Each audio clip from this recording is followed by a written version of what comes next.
김재용 MBC 정치부장님 받아주시죠. 정치 관련 말씀을 여쭤보겠습니다. 새시대 준비위원회를 둘러싼 그 해석이 상당히 여러 가지로 많이 나오는 것 같습니다. 그러니까 우선 후보 직속이기도 하고요. 정치 개편 그 경험이 아주 많아서 창당 전문가로도 불리는 그 김한길 위원장이 이끌고 있고, 그리고 참여하는 인사들을 보면 그 신재시 대표 같은 아주 다양한 성향의 인사들이 참여하고 있기 때문에 더 눈에 띄는 것 같습니다. 선거용 조직이기도 물론 하지만 향후 정계 개편의 출발점, 그러니까 씨앗이 될 수도 있는 건지 이런 걸 염두에도 두고 계신지 듣고 싶습니다. 뭐 전혀 아니고요. 제가 사실은 우리 김종인 그 박사님이나 또 김병준 그 교수님이나 이분들보다 김한길 대표는 먼저 알았습니다. 제가 2013년에 국정원 사건을 수사할 때 국정감사장이나 또 어디 상가집에서나 이렇게 만나면 격려를 많이 해주셨고, 또 2014년 재보궐선거 때도 출마를 권유하셨고 해서 제가 개인적으로 그냥 알고 있는 분인데, 제가 정치를 시작하면서 7월 초부터 우리 김종인 박사님과 또 김병준 교수님과 김한길 대표님을 세 분을 계속 만나고 조언도 구하고 이렇게 해왔습니다. 물론 김종인 그 위원장님을 제일 자주 뵙지만 저는 그 당시에는 이런 생각을 전혀 못했고, 김한길 대표님은 어떤 그 우리 한국 정치의 어떤 흐름, 또 과거의 여러 가지 일들에 대해서 저한테 좋은 그 이런 어떤 역사 뭐 이런 거에 대해서 많이 말씀을 해주셨고, 이분이 작가에서 출발하신 분이라 굉장히 그 문화적인 이런 감각이 있는 분이었기 때문에 저는 이제 이번에도 그 세준위라고 해서 우리 김한길 대표님을 이제 후보 직속 위원회 위원장을 이제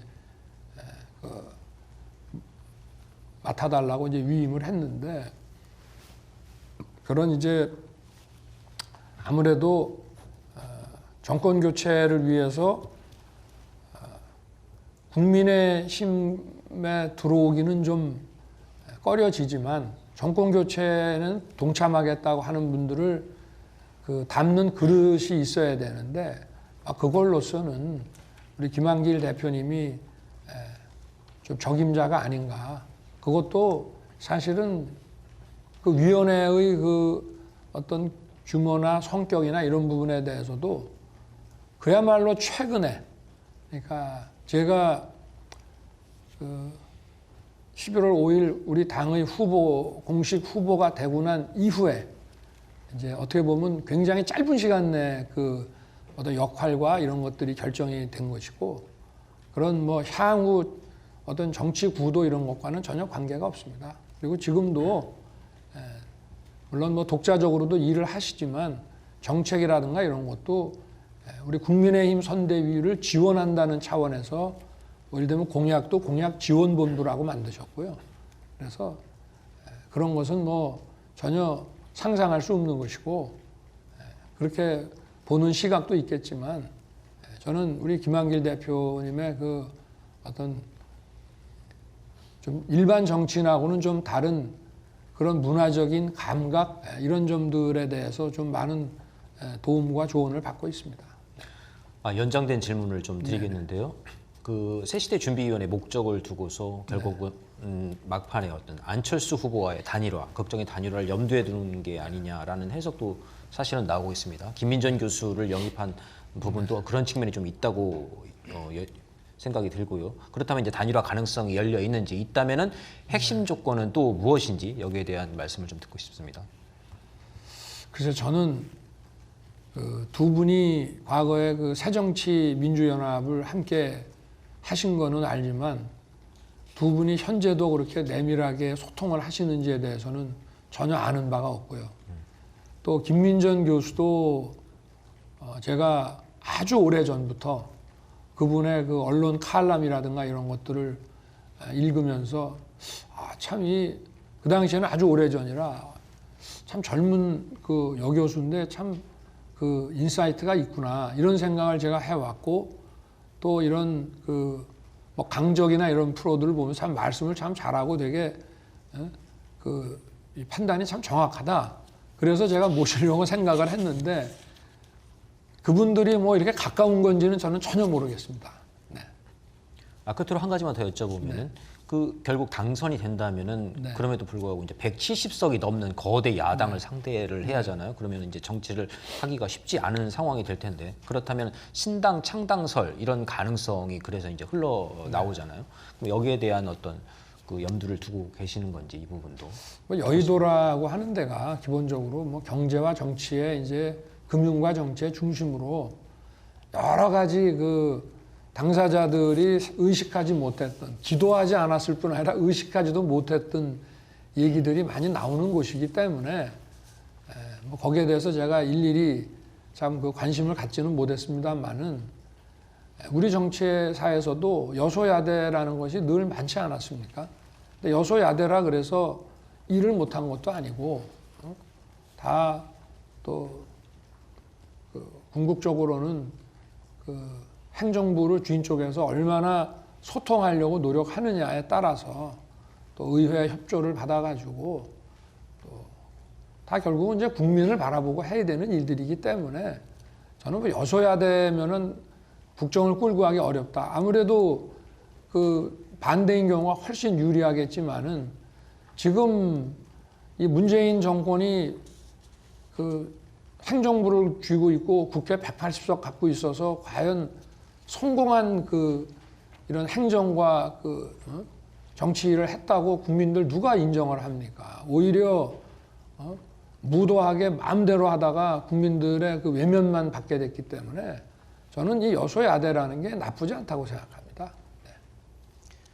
예, 뭐 하고 싶은 말씀이 많다 보니까 답변이 조금씩 길어지는 것 같습니다. 제한된 시간이 있다는 것, 저기 유념해 주시고요. 자, 다음 질문으로 넘어가도록 하겠습니다. 황보선 YTN 해설실장님 받아주시죠. 네, 저는 후보님의 실언 논란 관련해서 좀 질문을 드리겠습니다. 일일 실언 이렇게 이제 언론에서 특히 여당에서 이렇게 얘기를 하는데, 자 그렇다면 이게 분명히 윤 후보님의 지지율을 깎아먹는 건 분명해 보이는데 일단 이게 후보님의 잘못입니까? 아니면은 참모진들이 좀 잘못해서 그런 겁니까? 뭐 제 잘못이죠. 이거를 예. 제 진심과는 다른 실언이라고 말씀을 해주셔서 감사합니다. 예. 자 그리고 이게 취중 진담이라는 말도 있고요. 또 실수가 반복되면 이게 실수가 아니라 실체다 이런 시각도 있습니다. 윤 후보님의 반복된 이 실언이 윤 후보님의 실체를 드러내는 거 아니냐 또 이런 시각도 있는데 어떻게 답하시겠습니까? 뭐 상당수가 저희 그 자유주의, 자유 또는 자유민주주의와 관계되는 얘기들에서 예. 그런 그 비판이 많이 있던 거로 저는 알고 있습니다만은 저는 그 자유민주주의 가치를 본질로 하는 이 헌법주의자라고 저는 자부하고 있습니다. 제가 검찰에 있을 때도 예. 헌법 정신에 입각해서 형사 법 집행을 해야 된다고 늘 강조를 해왔고, 그리고 이 제가 말하는 소위 자유라는 것은 21세기 자유지 19세기적 그 방임주의의 그 자유를 말하는 것이 아니기 때문에 예. 늘 저는 이거는 승자 독식의 자유가 아니다. 모든 국민이 자유 시민으로서 연대해서 다 함께 정말 실질적인 자유를 누려야 한다라고 강조를 해왔기 때문에 이것이 기본적으로 이 복지라든가 이런 것은 자유의 본질 요소로 다 포함되는 것이라고 저는 늘 주장하고 있습니다. 그래서 어떤 관점과 그 철학에 입각해서 저는 말씀을 드렸는데, 뭐 제가 아마 정치 세계라고 하는 것은 뭐 이런 공직 세계나 이런 또 학문의 세계와 달라서 상대방에게 빌미를 주면은 늘 그것이 왜곡되거나 공격을 당할 수 있다는 것을 제가 잘 좀 대처를 못한 게 아니냐. 그래서 국민들의 비판은 또 당연히 수용하고 받아들이면서 제가 또 정치적인 그 책임을 질 거는 져야 되지 않겠나.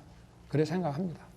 좀 아프시겠지만은 몇 개만 좀 되짚어 보겠습니다. 전두환 정치는 잘했다. 자, 부득이하게 국민의힘 선택 입당 그리고 수입된 이념에 사로잡혀서 민주화 운동 그리고 극빈 생활을 하고 못 배운 분들 자유의 필요성을 느끼지 못한다 이런 발언하셨는데 혹시 이 중에서 언론이 그 앞뒤 맥락을 다 끊어버리고 보도했다. 그래서 좀 억울하다. 해명 꼭 하셔야겠다. 이게 혹시 있습니까? 다 그런데요. 다 그렇습니다. 제가 수입된 이념으로 민주화 운동에서 민주화 운동을 폄훼한 거는 절대 아니고요. 예. 우리 그 민주주의를 위한 그야말로 우리 헌법 가치를 지키겠다고 하는 그런 민주화 운동을 폄훼한 것이 아니고 그 민주화 운동의 한 그 어떤 그 가닥으로서 주사파라든지 주체 사상 이념이라든가 또는 좀 종속 이론 중에서도 좀 극단적인 이론들을 받아들여서 그 사회 혁명 이론으로서 저는 민주화 운동과 그 소위 말하는 그 혁명 이론이라는 건 좀 다른 차원이라고 봅니다만은 어찌됐든 권위주의 체제를 깨는 데는 서로 목표를 같이 했기 때문에 80년대에는 그것도 민주화 운동의 일환으로서 국민들이 받아들여 줬지만 일단 민주화가 된 이후에는 그런 소위 수입된 이념에 입각한 이런 혁명 그 논리는 맞지 않는다 이렇게 얘기한 것이지 우리 그 80년대 70년대 민주화 운동을 그런 식으로 얘기한 사실 자체가 아예 그건 없습니다. 그리고 전두환 발언에 대해서는 상대당의 이재명 후보도 어떻게 보면 저보다 더 심한 얘기를 했습니다만은 저는 그분을 이 훌륭한 정치인이다라고 이렇게 포괄해서 평가한 것이 아니고 그 분이 재직하던 중에 있었던 어떤 특정 부분을 우리가 배울 거는 배워야 된다라는 뜻에서 말씀을 드렸는데 그 부분이 아마 민주당 후보가 그런 얘기를 했으면은 괜찮았을 텐데 국민의힘 후보가 그런 얘기를 하니까 그것이 아마 많은 호남인들의 그 트라우마를 건드리지 않았나 해서 그 부분에 대해서는 제가 깊이 사과를 드리는 것입니다. 예, 알겠습니다. 그리고 정치 이슈와 관련해서 이제 제가 좀 여쭤보도록 하겠습니다. 박근혜 전 대통령이 사면됐습니다. 31일 0시에 이제 풀려날 예정인데 앞으로 뭐 상황이 유동적이고 또 변수가 많기는 합니다만은 박근혜 전 대통령을 찾아가서 만날 생각이 있으신지요? 글쎄 뭐 제가 공직자로서 탄핵 소추가 되고 또 기존 검찰에서 특수본에서 넘어온 사건을 제가 뭐 그 당시에 우리 박근혜 대통령께서 탄핵 이후에 그 구속 조치된 것을 저희가 담당하지는 않았습니다만은 그 이제 원인이 되는 그 삼성 사건을 저희가 했고 또 제가 중앙지검장이 된 이후에 그 몇 가지의 그 여죄에 대해서는 저희가 수사를 했습니다만은 제가 아무리 뭐 그 공직자로서 제 직분에 의한 일이었다 하더라도 정치적으로 또 정서적으로는 대단히 그 미안한 그런 마음을 인간적으로 가지고 있기 때문에 그분의 지금 건강 회복이 우선인 상황에서 제가 그분을 뵙겠다고 찾아가는 것이 우리 박 대통령의 그 건강 회복에 과연 바람직하겠느냐. 그래서 지금은 우리 박근혜 전 대통령의 조속한 그 건강 회복을 바랄 뿐입니다. 예, 그리고 이제 사면과 관련해서 이명박 전 대통령은 사면에 포함되지 않았습니다. 왜 포함이 안 됐다고 생각하시는지 그리고 만약에 대통령이 된다면 이명박 전 대통령을 사면할 용의가 있으신지 이 두 가지도 같이 여쭙고 싶습니다. 뭐 저는 전직 대통령이라고 하면은 이제 퇴직을 하셨더라도 어느 분이나 다 상당한 어떤 그 국민들의 한때 지지와 이런 것을 받았고 또 어떤 과오가 있어서 그 지지가 철회됐다 하더라도 또 그분들에 대해서 새로운 권력이 이 어떤 처벌을 한다고 또 나설 때에는 많은 분들이 저항을 할 수 있습니다. 심정적으로. 그래서 전직 대통령에 대한 이 그 사법 그 처리라고 하는 것이 굉장히 국민 통합에는 대단히 부정적입니다. 정치적으로 봤을 때는. 그러나 또 이 법치라는 것과 이 늘 충돌되는 부분이 있기 때문에 저는 그 법치라고 하는 사법적인 판단과 국민 통합이라고 하는 정치적인 그 어떤 결단 내지는 그 판단은 좀 서로 차원을 달리하는 것이고 잘 우리 국가 발전과 국민의 그 미래를 위해서 이것이 잘 조화돼야 된다 하는 그런 생각을 갖고 있습니다. 그래서 어떤 전직 대통령이든지 저는 과거에 그 노무현 대통령에 대한 검찰 수사가 있을 때에도 수사팀이 저한테 어떤 의견을 물어오면은 저는 하여튼 조속하게 처리를 하고 무리는 안 하는 것이 좋다. 그런 제가 또 얘기를 했고, 물론 수사팀도 애로사항이 늘 많았겠습니다만은 어찌됐든 간에 전직 대통령이 이 장기간 수감되는 모습이 어느 국제적으로나 우리 국민의 그 미래를 위해서나 그게 과연 바람직한 것이냐에 대해서는 많은 어떤 의문을 가지고 있습니다. 그래서 저는 뭐 이명박 대통령도 박근혜 대통령보다 더 고령이시고 건강 상태도 좋지 않으신 거로 알고 있는데 이 부분에 대해서는 현재의 여론조사만을 가지고 판단할 것이 아니라 이런 그 사명권을 이걸 대통령에게 헌법이 부여했을 때에는 우리 미래의 그 국가 발전을 위해서 미래의 국민 통합을 위해서 대통령에게 이런 고권적인 판단 권한을 준 게 아닌가. 그래서 그런 각도에서 판단을 해야 된다고 저는 생각합니다. 예, 수고하셨습니다. 지금 정치 이슈 중심으로 이제 한 바퀴가 다 돌았습니다. 그 여론조사 추이라든가 부인 김건희 씨에 대한 의혹 문제라든가 당 내부 갈등 문제, 또 야권 후보 단일화 문제, 그리고 사면과 관련된 전직 대통령 사면에 대한 의견과 정국 구상, 뭐 이런 것들에 대한 정치 이슈 중심의 얘기가 이제 한 바퀴 도는 것 같고요. 지금부터는 이제 정책 중심으로 화제를 바꿔서 질을 계속 이어가도록 하겠습니다. 지금 예정 시간보다 약 5분 정도 좀 길어지고 있는 상황입니다. 패널 분들도 그리고 게스트께서도 좀 미리 염두에 두시고 좀 핵심 위주로 간결하게 진행해 주셨으면 좋을 것 같습니다. 정창원 MBN 정치부장님. 네, 저는 부동산 정책에 대해서 좀 여쭤보도록 하겠습니다. 윤 후보께서는 이 재임 기간 중에 그러니까 5년 동안 수도권 130만 홀 포함을 해서 총 250만 홀 공급을 하겠다고 밝히셨습니다. 사실 그 정도 숫자라면 한 해 50만 호인데 지금도 그 정도는 공급이 되고 있다. 이게 확실한 대책이 될 수 있겠느냐 그런 지적이 나오고 있는데 윤 후보 생각이 궁금하고요. 또 이번에 그 3기 신도시가 한 40만 호 정도 공급이 됩니다만 이걸 제외하더라도 90만 호를 재임 기간에 마련을 해야 됩니다. 이 역시도 쉽지 않을 것 같은데 어떤 보관을 갖고 계십니까?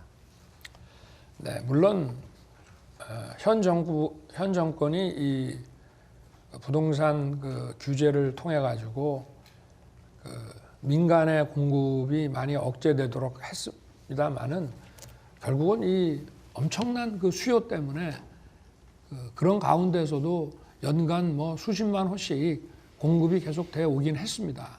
그런데 왜 이런 공급 부족에 의해서 가격이 치솟았느냐? 필요한 곳에 공급이 안 됐기 때문입니다. 서울, 대도시 이런 필요한 곳에 과감하게 규제를 풀어서 우리가 지금 과거에 뭐 아파트 층수가 낮았지만 고층 아파트로 지금 다시 재건축이 되고 개발이 된다고 해서 그 뭐 환경이 더 나빠졌다거나 또 아파트의 그 고층 아파트들도 굉장히 살기 좋은 고급 주택으로 이렇게 바뀌어 갔는데 저는 규제를 풀어서 필요한 곳에 수요에 맞는 그런 주택들을 대단위로 공급을 해야 된다고 보고 있고요. 그래야만 그 부동산 가격을 좀 안정화시킬 수가 있고 그래서 이제 정부는 사회적 약자, 청년, 뭐 주거 이 취약 그 계층에 대한 그런 부분만 공공 개발로서 막 담당하고 나머지는 그 민간에 좀 규제를 풀어가지고 신규 주택을 건설해서 시장에 공급되도록 그 유인을 하면은 이런 그 아파트 값이 막 치솟을 정도의 그 수요 공급의 그 격차를 줄일 수 있겠다. 그리고 이런 정부의 조치만으로서 그 단기간에 주택 이 시장에 그 바람직한 시그널을 줘가지고 주택 가격이 계속 치솟을 것이다. 그렇지 않을 것이다라고 하는 그 어떤 믿음을 시장에 갖게 하는 것이 중요하다고 생각합니다. 네.